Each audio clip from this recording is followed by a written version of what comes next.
Very special guest joins us, Nirupama Rao. She's written a wonderful book on the China question, so many aspects of it. She joins us from the United States at this stage. Thanks, ma'am, very much for being with us. Are we losing ground to China as a result of the creation of no man's land or buffer zones, call them what you may? Ma'am, I think you're on mute. Can you just unmute yourself? Thank you, Vishnu, for inviting me on the show. I've listened to the esteemed panelists with great interest and attention, and they've made very valid points. But Vishnu, I'd like to start by saying that all the spirited debate one hears around this issue these days seems to overlook the central fact that China is an effective occupation of over 38,000 square kilometers of Indian territory in Ladakh. And that problem has not gone away. The line of actual control, as we interpret it today, came into being as a result of the advances made in military operations by the Chinese forces during the brief conflict of 1962, whose 60th anniversary approaches. The Chinese say that the line of actual control in Ladakh, or the Western sector, as it's called in the terminology of the border dispute, approximates to their claim line of the border as they define it, with the exception of Demchok. Right. Now, from the mid-1950s onwards, as the Chinese built the infamous Aksai-Chin Highway, the creeping pattern of Chinese encroachment into our territory has already been established. Now, coming to the buffer zones, which is the subject of our conversation really, even if we did not call them such, the question of creating a demilitarized zone along the LAC is not a new phenomenon, although it was articulated differently as a 20-kilometer zone of separation in the earlier days. It was discussed post-1962, but no agreement was ever reached.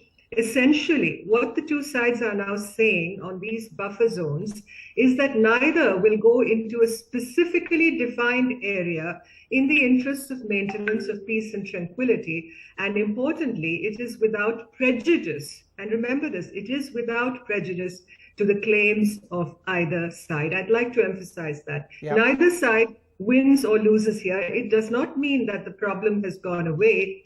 Both sides will have to work on further tension reduction measures, and I trust they will. There are 5 agreements and protocols on the maintenance of peace and tranquility that both countries used as blueprints in the past. Maybe we need a new and updated, improved iteration of these understandings. Ma'am, and you would have direct knowledge of this as a former foreign secretary. Why did neither you nor other foreign secretaries or foreign ministers push to release new maps of the line of actual control? Wouldn't that have made clarity on this issue, known to the Chinese, known to our people, known to everyone? What's there to hide? If that's what I mean, I don't get that. I don't think we were engaged in any game of deliberate camouflage on this issue, Vishnu. When you talk of releasing a map or an alignment of the line of actual control, this has to be jointly agreed upon by both sides if such maps have to be released to the public. It's not a question of the public, following us step by step along the way. We don't need really that kind of diplomacy between India and China. I just heard the UN Secretary General Antonio Guterres speaking in another context, not on India and China, about the need for discreet diplomacy, not megaphone diplomacy. We don't need megaphone diplomacy. But let me come to the subject you raised. Any alignment of the line of actual control cannot be a matter of extrapolation of alignments present on small-scale maps in the public domain using satellite data or interpretation by non-official sources about where the LAC lies. And LAC, to become a line of control, which is really the more formal definition of the word, has to be jointly and officially interpreted and agreed on by both sides. It has to be defined point by point by official experts, defined, delineated, and demarcated in as much detail as possible. My personal view, Vishnu, no offense meant, is that the media should not play judge, jury, and executioner on this subject. Okay. disagree with you somewhat on that, but let's move on. No, we'll agree to disagree. Were you hopeful, ma'am, that the Prime Minister would meet the Chinese President in Samarkand post the Gogra-Hot Springs disengagement? Question basically about the larger state of where the relationship lies.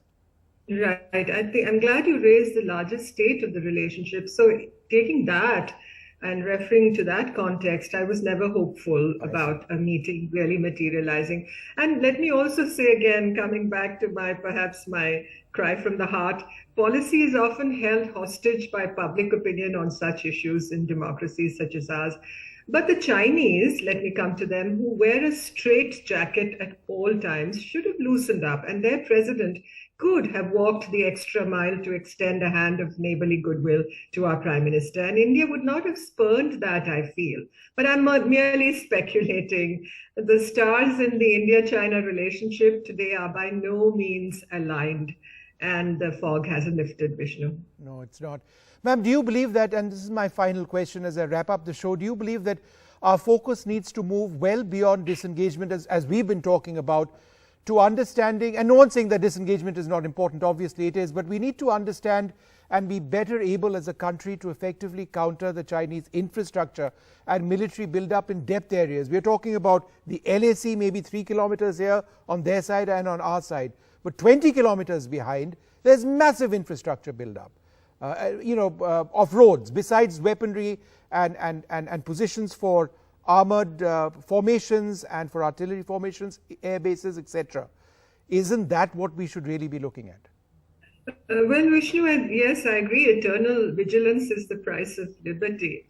But if the purpose of both sides is to prepare for war, as many in the galleries seem to be cheering for, I mean, we have to weigh these consequences very carefully. And I believe India and China would both stand to lose in the process of this heavy militarization and the buildup of such tensions.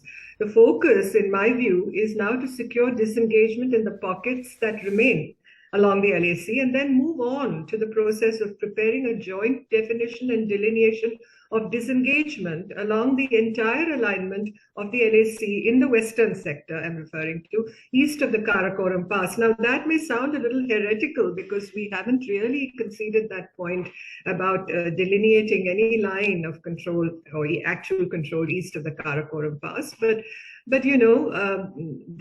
diplomacy is always a question of how we can come to mutual agreements in order to ensure that peace is maintained, not at any cost. Obviously, we have to weigh our interests, but let's not forget that there is a giant border problem between the two countries.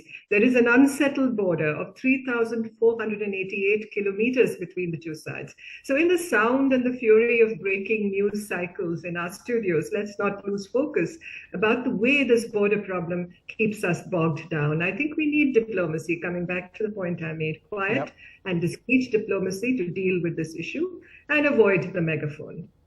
All right, ma'am. Wonderful speaking to you. Thanks so much for talking a little bit also about the larger picture, and we really mustn't lose focus on that. But for now, it is disengagement, which is very much a process that is happening. The process in Depsang to the north hasn't yet started.